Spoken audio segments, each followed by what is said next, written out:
ফুটবলের দৃষ্টিকোণ থেকে দুর্দান্ত এক ম্যাচ, টান টান উত্তেজনায় ঠাসা। এবং এই ম্যাচটা বাংলাদেশ নিশ্চিতভাবে ৩-৩ গোলের সমতায় শেষ করতেই পারতো, একটা পয়েন্ট নিয়ে মাঠ ছাড়তেই পারতো এবং এশিয়ান কাপের বাছাই পর্বে টিকে থাকতে পারতো। এমনকি এই ম্যাচ বাংলাদেশ আসলে জিততেও পারতো, সেটা আসলে হয়নি। বাংলাদেশ দুর্দান্ত খেলেছে, হংকংয়ের সাথে তীব্র প্রতিদ্বন্দ্বিতা করেছে, শেষ মুহূর্ত পর্যন্ত ফাইট করেছে, কিন্তু শেষমেশ পরাজিত দলের নাম কিন্তু বাংলাদেশি। কয়েকটা প্রশ্ন আসলে থেকে যায়, সেই প্রশ্নগুলো নিয়ে আলোচনা করতে চাই।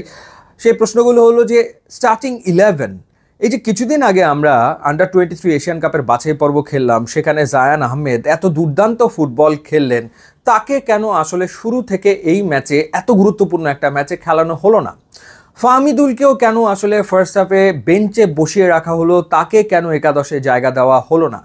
সমিত সোমের মতো একজন ফুটবলার, তাকে আপনি এরকম একটা ম্যাচে শুরু থেকে খেলাবেন না? এই তিনজনকে আপনি বাইরে রেখে একাদশ সাজাবেন কেমন করে, কোন স্ট্র্যাটেজিতে? এবং যা হওয়ার তাই হয়েছে। ফার্স্ট হাফে আমরা কি দেখেছি? ফার্স্ট হাফে আমরা দেখলাম যে প্রথম 10 মিনিট হংকং প্রচণ্ড রকম প্রেসিং ফুটবল খেলেছে, এরপরে কিন্তু বাংলাদেশ আস্তে আস্তে ম্যাচের নিয়ন্ত্রণ নিজেদের কাছে নিতে সক্ষম হয়েছে এবং বেশিরভাগ আক্রমণ হয়েছে রাইট ফ্ল্যাঙ্ক থেকে, যেখানে আসলে খেলছিলেন রাকিব এবং একই সাথে তাজউদ্দিন। কিন্তু বাঁ দিকটা থেকে সেরকমভাবে কোনো আক্রমণ আসলে বাংলাদেশ করতে পারেনি, ওইদিকে খেলছিলেন সাদউদ্দিন এবং ফাহিম।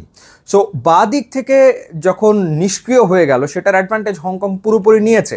এবং সেকেন্ড হাফে যখন এই পরিবর্তনটা করা হলো, তখন আমরা দেখলাম যে জায়ান এবং ফাহমিদুলের ভিতরে চমৎকার একটা কম্বিনেশন গড়ে উঠলো এবং বাংলাদেশ বাঁ দিক থেকে একের পর এক অ্যাটাক করে গেল এবং বাংলাদেশ কিন্তু গোলও আদায় করে নিতে সক্ষম হয়েছে। এবং সেখানে জায়ানের ভূমিকা আছে এবং সেখানে কিন্তু ফাহমিদুলের ভূমিকা আছে।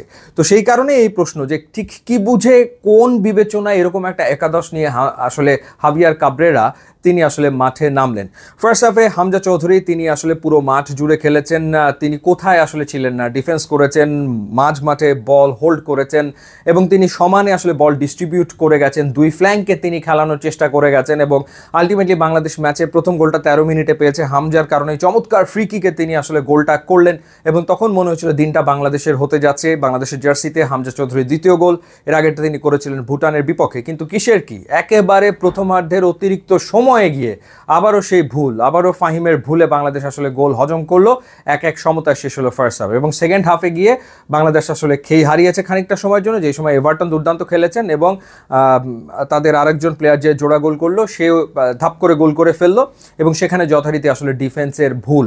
সো ডিফেন্সে তপু বর্মন না থাকায় কিছুটা ঘাটতি তৈরি হয়েছে এবং তারেক কাজীকে ফুললি ফিট মনে হয়নি এবং সেই কারণেই আসলে দুটো গোল হয়ে গেলে বাংলাদেশ 3-1 তো পিছিয়ে পড়ে। কিন্তু তারপরেও বাংলাদেশ চেষ্টা করেছে মোমেন্টাম ক্রিয়েট করতে এবং এই সাবস্টিটিউশনগুলোর ফলেই মূলত বাংলাদেশ মোমেন্টাম ক্রিয়েট করেছে, যেই কারণে মুরসালিন দ্বিতীয় গোলটা আসলে করেছেন এবং সেই গোলটাতেও কিন্তু ফাহমিদুলের ভূমিকা ডেফিনেটলি ছিল। এবং এরপরে আমরা দেখলাম যে জায়ান একটা কর্নার আদায় করে নিলেন, যেই কর্নার আদায় করার ফলে কিন্তু সমিত সোম হেডারের মাধ্যমে তৃতীয় গোলটা করলেন এবং তখন মনে হচ্ছিল যে না, বাংলাদেশ আসলে 1 পয়েন্ট নিয়ে অন্তত মাঠ ছাড়তে যাচ্ছে এবং দারুণ একটা ম্যাচের পরিসমাপ্তি হতে যাচ্ছে। কিন্তু কে জানতো যে মাঠ ভর্তি দর্শকের হৃদয় ভাঙতে চলেছে 100তম মিনিটে, একেবারে শেষ মুহূর্তে বাংলাদেশ আরও একটা গোল আসলে কনসিড করলো এবং এশিয়ান কাপের বাছাই পর্ব থেকে আসলে ছিটকে গেল।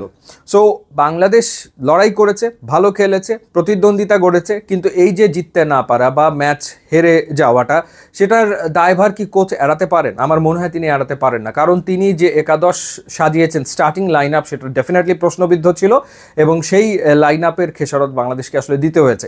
সেকেন্ড হাফের বাংলাদেশের চেহারাই ছিল একেবারে অন্যরকম, কিন্তু ফার্স্ট হাফে সেই চেহারাটা আসলে ছিল না।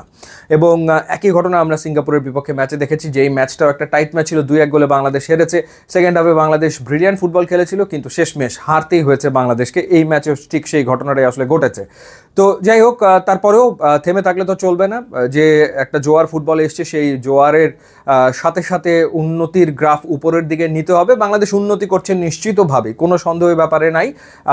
আজকে হেরেছে, কালকে ডেফিনেটলি জিতবে এবং আস্তে আস্তে জেতাটাকে অভ্যাসে নিশ্চয়ই পরিণত করবে এবং চাপ নেওয়ার ক্ষমতা এবং মাঠে ফুটবলে আরেকটু ম্যাচুরিটি দেখানোর প্রবণতা বাংলাদেশের ফুটবলারদের বাড়লেই রেজাল্ট নিজেদের ফেভারে আসবে বলে আমার কাছে আসলে মনে হয়। ইউটিউব, ইনস্টাগ্রাম লিঙ্ক দিয়ে আছে, আপনারা যোগ দিলে খুবই খুশি হবো। And thanks for watching.